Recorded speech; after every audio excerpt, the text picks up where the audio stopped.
first, you need to get your grill really hot. This grill's been on for probably about 45 minutes at high heat the entire time to get everything hot. Make sure it's all nice and clean on the inside, really hot. If it's not hot enough, when you put food on the grill, it'll stick. So you want it to be nice and hot. Another thing is we're gonna get some olive oil. This is a little spritzer filled with olive oil. So now that we have that, we're gonna get it nice and hot and the oil's on there. First, I'm gonna get some Gulf shrimp. These are 16-20, which means there's 16 to 20 shrimp per pound. These are wild caught off the coast of Florida.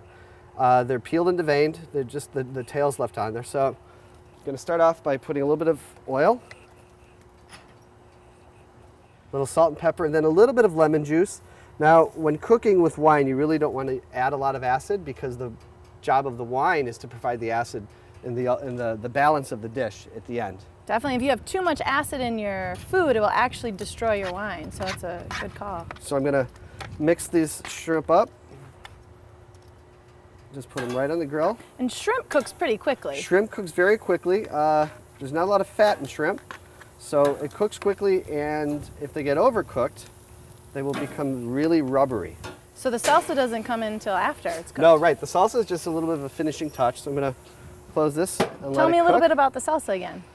The salsa, it's an Italian salsa as opposed to a Latin salsa, where this is capers and lemon juice and extra virgin olive oil, some parsley, some tarragon, some chives, and some basil. Puree that all together in a food processor and a little bit of salt and pepper, and then just let it sit, and the flavors will come together. Now, this is something you can do earlier in the day. I don't think I would recommend doing this a day before, because by putting the herbs in a food processor, you bruise them as well as chop them, so they don't have as long of a shelf life. This wine has great aromas, and it's not too heavy because it doesn't have a lot of oak on it.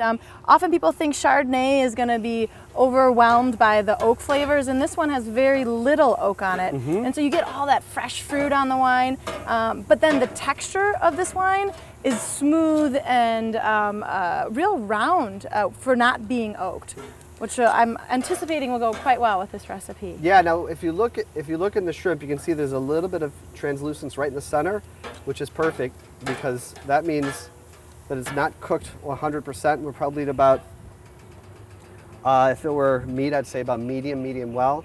I'm gonna take them off the grill because there will be some carryover cooking, meaning the heat that is already in the shrimp is going to continue to cook the shrimp. So these are great, they're just fresh off the grill.